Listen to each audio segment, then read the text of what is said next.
Hi there, and thank you for joining us on the Overcomers Overcoming podcast. We feature those who are in the process of overcoming or have overcome any type of life encounter, life obstacle that at the time seemed to be almost insurmountable. With this podcast, we have three objectives in mind. Our first objective is we want you to know with a confident resolve you are not alone. We want to work with you. We want you to know there are others who are working with you, who want to help you through whatever you are encountering, and together we will get through whatever you're experiencing. Our second objective is there are multiple options for any life encounter you are facing. We want to help you develop a resolve that there are various options and solutions to any life dilemma. Our third objective is to help you with critical thinking skills. If you're encountering something that was possibly a decision you made sometime in the past, and if you had the opportunity for a life redo, you would make a different decision. We want to help you with those critical thinking skills that can help you make an informed decision and not encounter what you're going through at the moment. We are the Cooper Culture, a veteran-owned business. We work with business personnel and families to develop and sustain connected relationship cultures within their families and organizations. That type organization is one where people feel wanted, appreciated, and genuinely a part of that organization. I'm with my wife and business partner, Marty, who is helping me facilitate this podcast. Today we feature Michelle Choairy for a third episode, where we continue our conversation on neurodiverse people. Michelle refers to neurodiverse as complex. She has a complex son who is challenged, but she has a program where she works with neurodiverse parents, caretakers, and those who are neurodiverse. And it's an opportunity for us to learn more about those who are neurodiverse, those who do have various challenges, complexities in life, such that we can learn more about them. We can learn together because, as Michelle explained, sometimes it's an hour-to-hour experience with people who are neurodiverse. Marty, what are some takeaways our listeners can gain from Michelle? This was a great podcast on what we say special abilities children. We know they have hard times, and especially in the school system. And as you mentioned, Michelle took all the certificates so that she can go into the school systems and help these parents that have a child on the IEP program. And that is such a wonderful thing for Michelle to do, because these kids need all the help they can get. It's a great opportunity for each of us to learn about those people of all ages who are neurodiverse, complex as she calls it, but then particularly the school-age children. Let's listen and learn together. Michelle, it's great to have you back with us. Marty and I particularly appreciate your work with those people with special abilities. I'm going to use that term. That some people are just wired neurologically a little bit different, and it just means that it's different, nothing more than that. And we believe that a lot of these people have special abilities, and it's a matter of us identifying without labeling, stigmatizing, and us being able to adapt to them, work them into the workforce, and so forth. And I'm addressing that in the context of employers. Michelle, it's great to have you back with us. Let's talk about how we can adapt to people, children of all ages, and adapt to their special abilities. Sure. Well, thank you for having me again. This is the third time, so I must be on your high rate return, podcaster with you. So, but thank you, because I really think your audience probably did not get a lot of the information that you know, that we're getting right now. So, and I love it because you're talking about grandparents, right? You're talking about parents. And so it's sometimes it's such there's such a need for people to understand how much is included when you do have, you'd like to call them kids with abilities. For me, it's complex kiddos. I just like them complex because they're just a little complex. They're kids, but they're a little more complex than the other one. So I have a complex kiddo, and that's kind of how I started this whole thing, right? But when I look at how things have changed from the time when my brother was, we didn't know what was going on with him till now, he probably would have had the diagnosis when he was younger.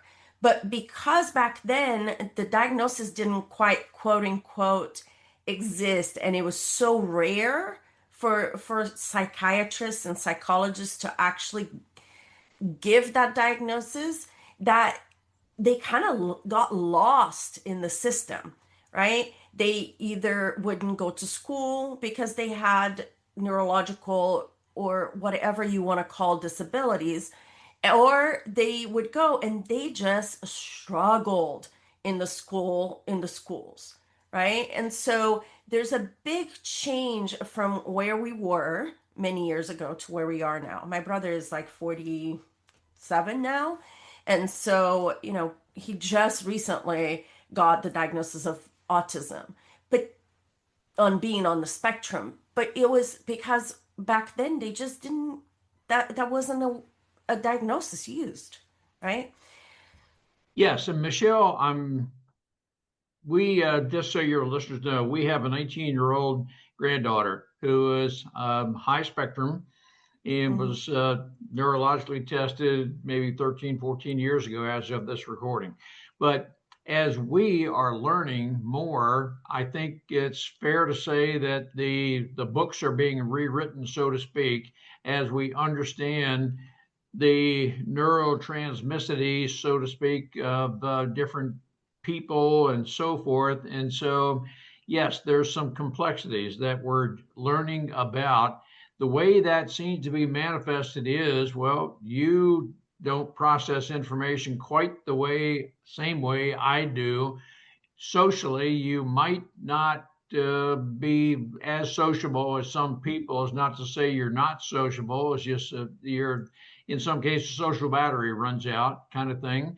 And so, Mm-hmm. um, I think it's from my perspective, Michelle, and certainly correct Marty me if we're wrong, but we're not going to change the neurodiversity of the people we're working with. It's a matter of us adapting to and understanding them. And I think we're learning that nutrition and what people eat has a lot to do with how the neurodiverse people react. But those are just some of our thoughts, and we are Mm-hmm. learning, Michelle.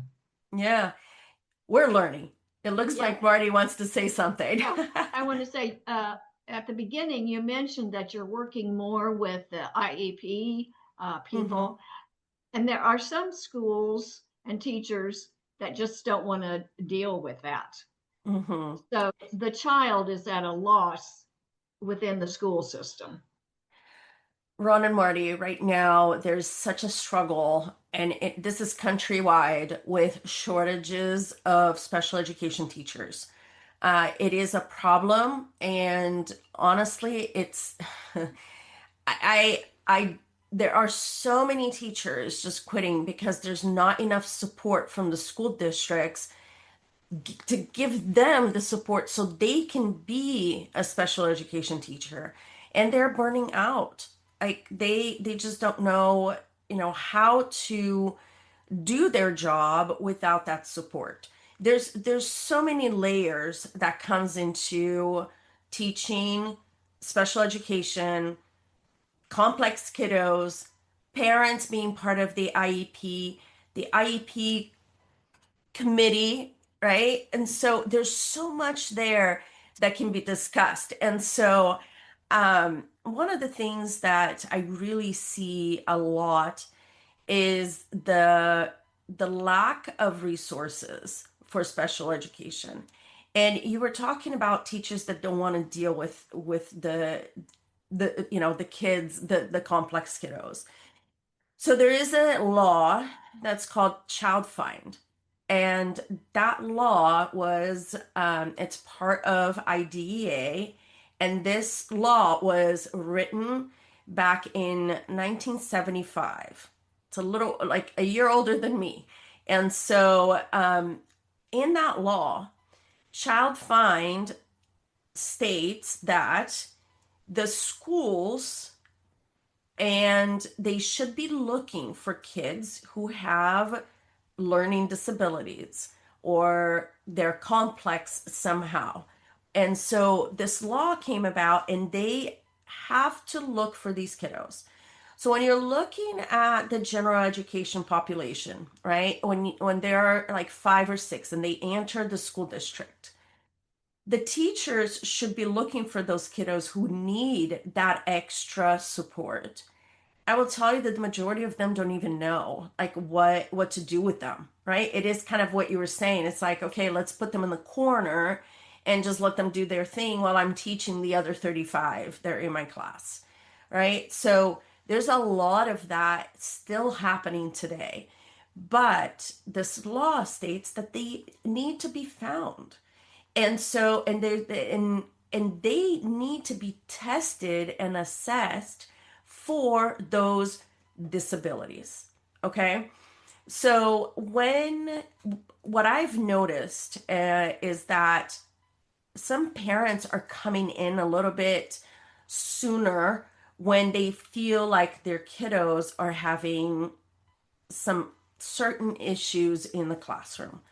So I have a family right now that they their kiddo is he's 5 years old, so he entered the school district and he has been struggling.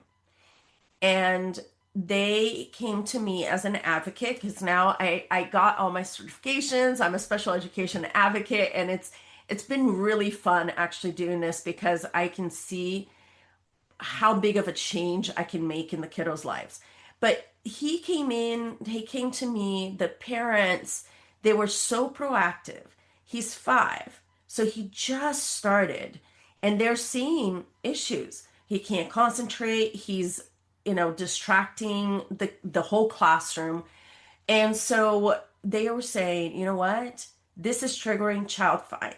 The teacher said there's something here and you guys need to ask for an assessment from the special education department from the school district. But so they started doing it, and the school district pushes back so much because it does cost money, right? For a child to go into the special education, it costs a lot more money because if you're in general education, there's one teacher for 35 kids. When you're putting a kid in special education or resource, then you're having to add the amount of adults that are actually teaching that child. So they came to me and they said, he's 5. We are in the middle of requesting this assessment. Can you help us? And I came in and we got the correct assessments for him. We requested the assessments that needed to be done because they just wanted to do screeners. And if you're listening to me, if the school district says they want to do a screener, do not go for that. It needs to be a full assessment.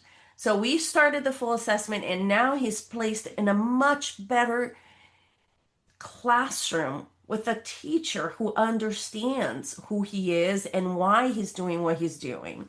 And that it's not because he's naughty, it's because there is a disability there. So I want to ask you, I understand that school systems get special money for these kids, mhm. but they don't want, and maybe I'm wrong, but they don't want to use it for that. So it's not specially for the special education. So they get a lump sum of money. That's why like they push hard in pushing back special education. Um, for a while there, Marty, they were putting kids in special education rooms left and right. But the law says that the kids need to be in the least restrictive environment. And the least restrictive environment is general education. Okay. So if the child can attend general education with supports, for example, then they can stay in general education if they are able to learn in the general education setting. But there are different levels that happen with that. So your general education with pullouts. So that means that when it's let's say you're having issues with reading and writing. So they pull them out into the resource room and then they learn in that way. Then they get back into the general education classroom. Then there is general education with a support of a one-to-one aid that is going to be with your child at all times. Then from there, like if you exhaust all of these general education placements, then you start looking at special education placements. And these are the special day classes, right? Where they're going to go with other kiddos who have IEPs and they're not in general education. So then they're placed in different levels. There's usually the mild, where the kids are more high functioning and they can still access the general education curriculum and still learn. But then there are other classrooms where they're going to be modifying the curriculum or using a curriculum completely different, depending how severe their disabilities are. So there's such a wide spectrum on how they go to school and how they attend school and how they learn, right? But all of those things they can only be determined if they have had an assessment and if the IEP team has come together to determine that eligibility. Now, from the assessment, I think I'm processing what you're saying, Michelle. The assessment will give those who are trained in this area, in this discipline, will give us a good assessment of whether they can be a person with neurological diversities, if they can function well within a general education environment, or do they necessarily need to be, I guess the word would be segregated into similar IEP groupings? And then another question may be, how important is it that those with special abilities live a particularly regimented life, disciplined, structured kind of life, or am I? My question may be too broad.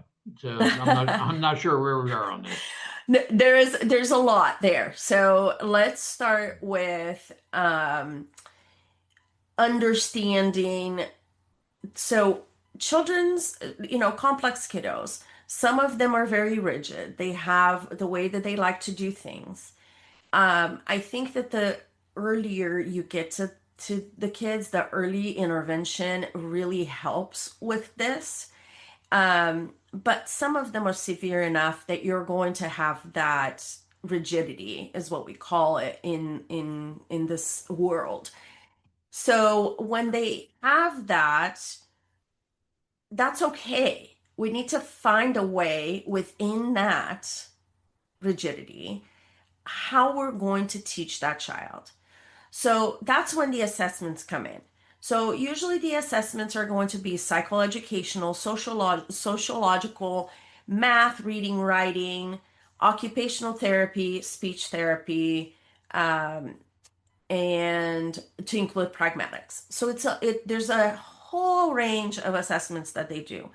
And these assessments can sometimes take 60 days for them to complete because they have to observe the child, they have to determine which assessments are going to be more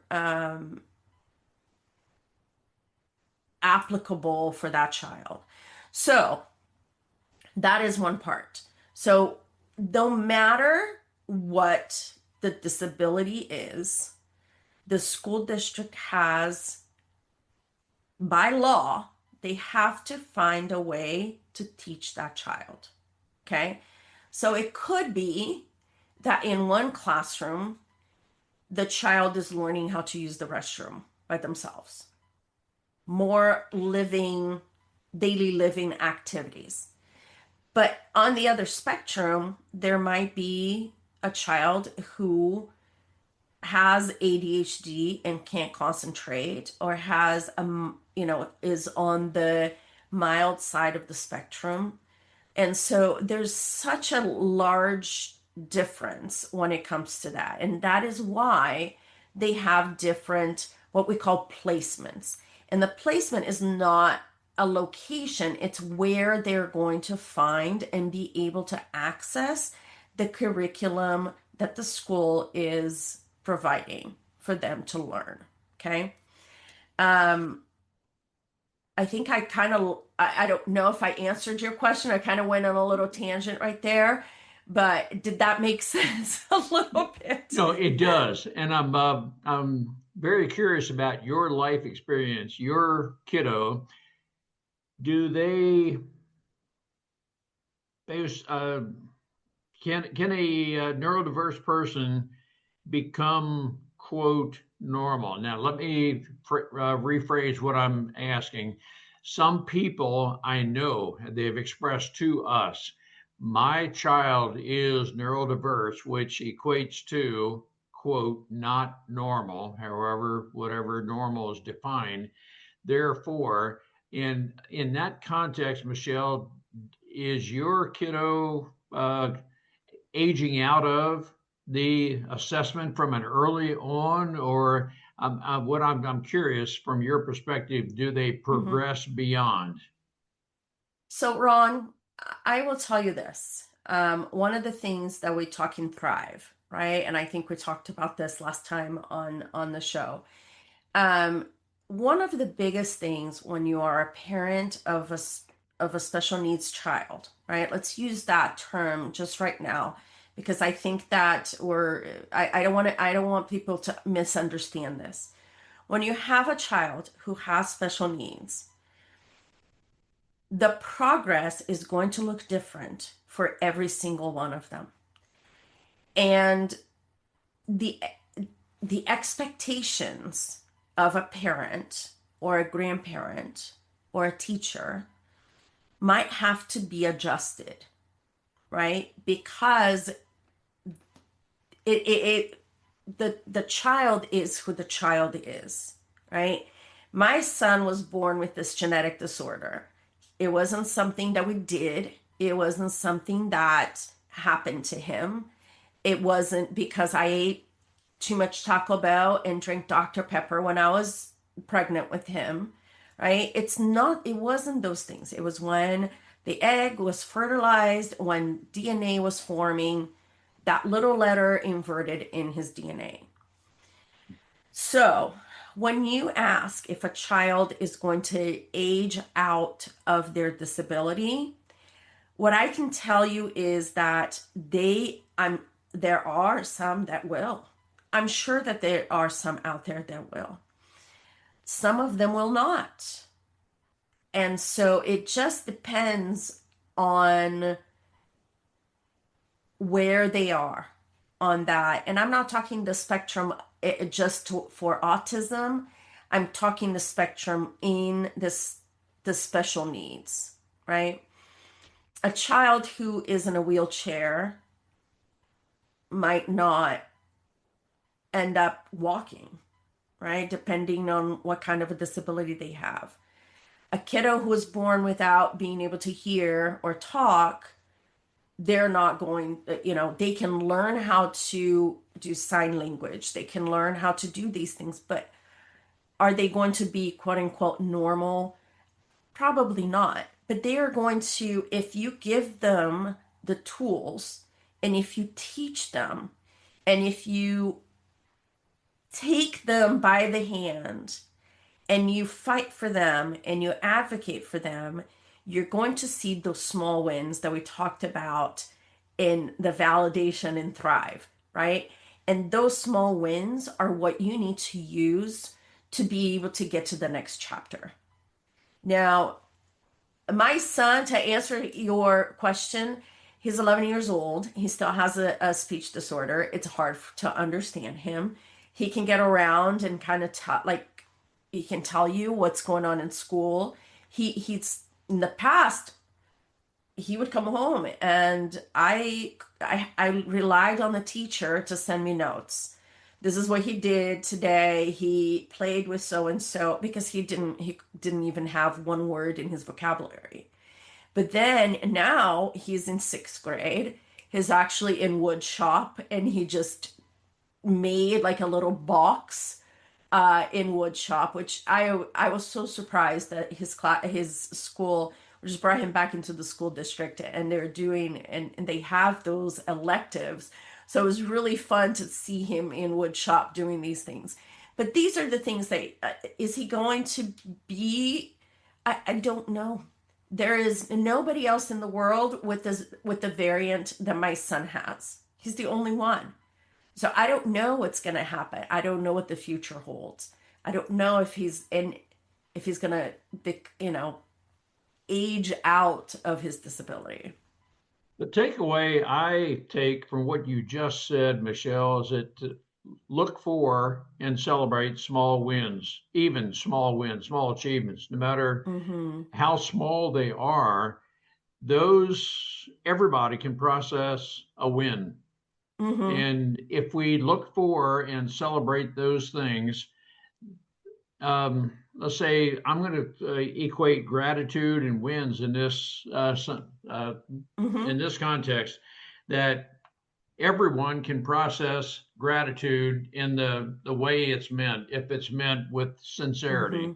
And Mm-hmm. so that can be a very positive input to everyone. And I don't want to misunderstand what you're saying, but that's the way I process what you're saying. That's perfect. You got it. You got it. Because it is already so hard for the child. It's hard for the family. And if we set an expectation of, is the child going to be quote unquote normal? Like, what is normal? Right? I don't think I'm normal. I think like, what is normal? What is complex? What is different? How do you determine that? And, the expectations change and they change every day. Today, I just hope that my son has a good day at school because last night it was 40 minutes of a meltdown. I couldn't even finish my class. I take a class on Monday nights. I couldn't finish my class online because I had to go in and help him, right? So today, my expectation is I hope he has a good day at school and that he can turn and leave that behind of what happened last night. So those are the expectations, and they're daily, hourly expectations. Like, I hope that he goes to speech, to music today, and that he learns something and that he can say one of the words that he struggles with, that he comes out of there saying that word more clearly so people can understand him more clearly. Those are the small wins that I'm talking about. I think that's great.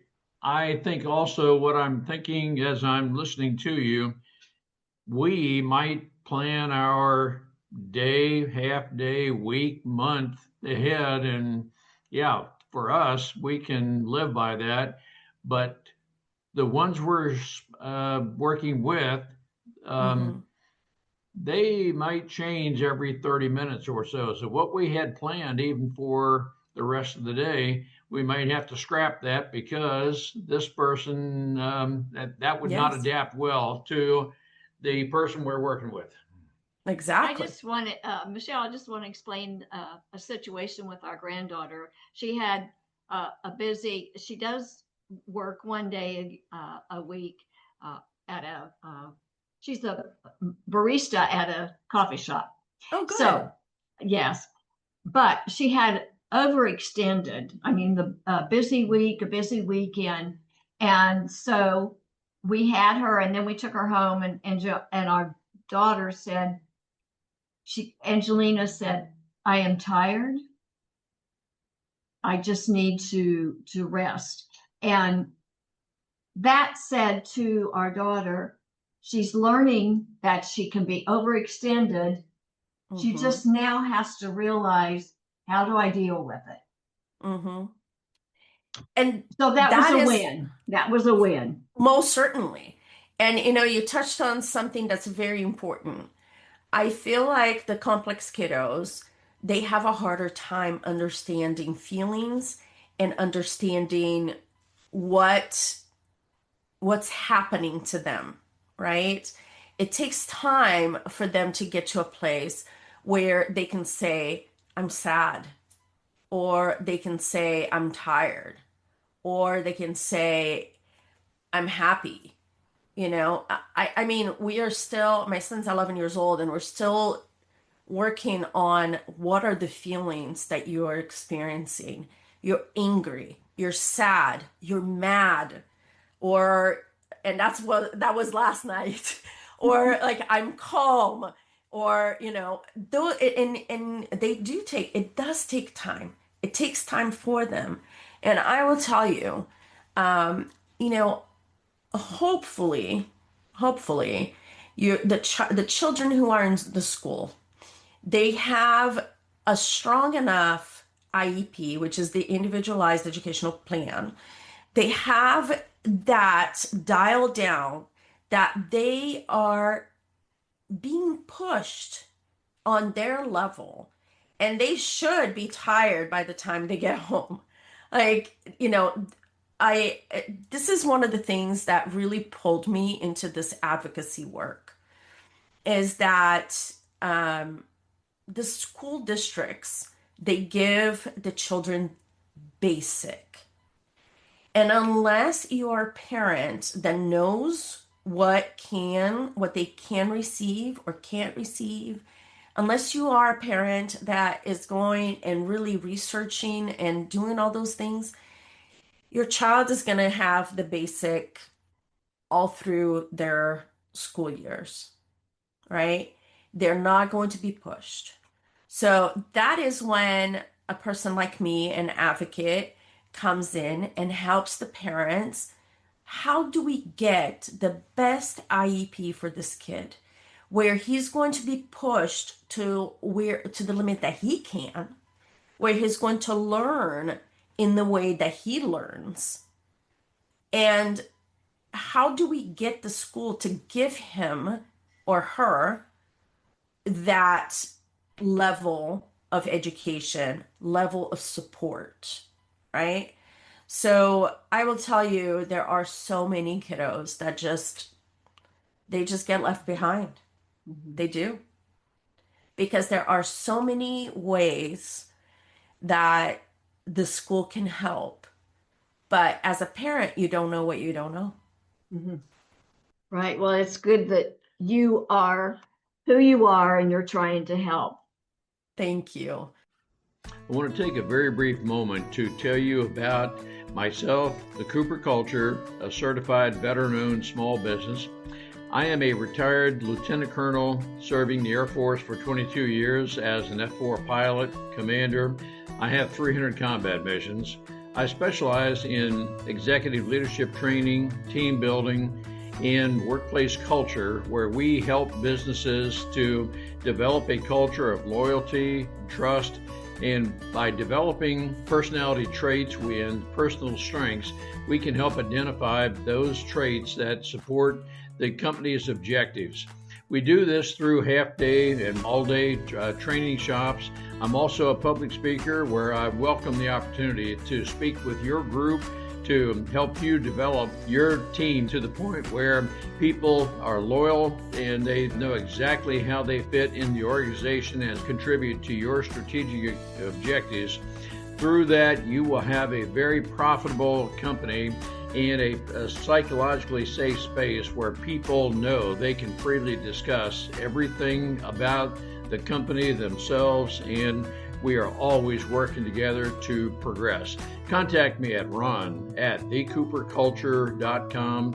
Our website is thecooperculture.com. Look forward to the opportunity to speak with your group, work with your group, to take your group to the next level to where we soar together. Let's work together. I think it's a continuous education process, Michelle. We're all learning, and it's almost an hour-to-hour learning process that I use the term frequently, gather more data points. We are continuously learning, and together as we share information, and we're with those who accept each other. We know we're each going through something very different, almost hour to hour. As we are with those who accept each other, parents, grandparents, otherwise, whatever form of caretaker, and try to include those with the special needs, with those who accept them as well, that almost seems like the community we need to function best in. But it takes a little while, perhaps, to find those people that are totally accepting of. And I know you can talk to the parent that has this child and says, this is not what I signed up for. This is not what I thought would be. And to the grandparents, excuse me, to the grandparents that are saying, why? But to love this child, accept that child for who they are, and they're created. God created them. So I think it takes time for parents, grandparents to do that. I mean, I've walked that road. So yes, there's a part that, and I think we talked a little bit about it last time, the grieving that comes with that, right? Yes. The grief that you have to deal with as a parent, as a grandparent, as a sister, as a brother. You have to grieve that, and then find that light after the grieving process happens. And like we talked about, again, bringing up the gratitude and the wins. Yeah, and I think I even have family members that they don't have this and they don't understand and they compare. Yes. And that is so hard to have a family member do that to. Correct. Excuse me. I'm sorry. Comparing is the worst thing that you can do. Like it's gonna lead you down this awful road where you are just going to be sad, upset, and that's where it will lead. No, and I appreciate, Marty and I both appreciate the work you're doing, Michelle. And as we all together learn, and as we work together, we edify each other and we help each other. And let's just say it can be a very difficult learning environment because almost every hour we're learning something new. Yes, most definitely. But I also say too, as a parent, a grandparent, we love you. We accept you. You're whatever. Just give them the praise that they need to help for them. sure. Yes. I have up in my office right here, and I'm looking at it right now. It says the words you speak to your child become their internal voice. And so we, as parents, as grandparents, as family members, you got to remember that, because even though they might be nonverbal, they might be in their own world, or you might think that they're not understanding, but those words really define who they are. Exactly.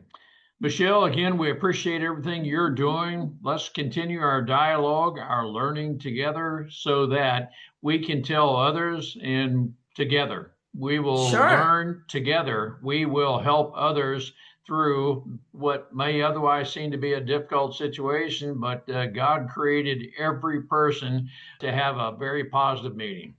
Yes. Thank you, good. Michelle. Thank you, Ron and Marty. Great to see you again. Okay, bye. Bye. We appreciate having the opportunity to share our and our guests' life experiences with you. The Cooper culture advances organizations to achieve and sustain high retention rates, connected communication, and trust through personality insights and principled leadership. You can contact us at our website, thecooperculture.com, and you can contact us directly at ron@thecooperculture.com or Marty, M-A-R-T-Y, at thecooperculture.com. We work with you to help assess aspects of your culture to advance the environment and people to their best performance. We do that through our staff of certified personal performance coaches, leadership trainers, keynote speakers, and DISC personality behavior experts. You can book a speaking engagement directly through our website by contacting us at ron@thecooperculture.com. We look forward to sharing our life experiences with you, some of which are profound, some of which are pretty funny. Some of those life experiences are ones we'll never do that again because we've been through stuff. We truly look forward to working with you, speaking with you, helping advance you in any way that we can.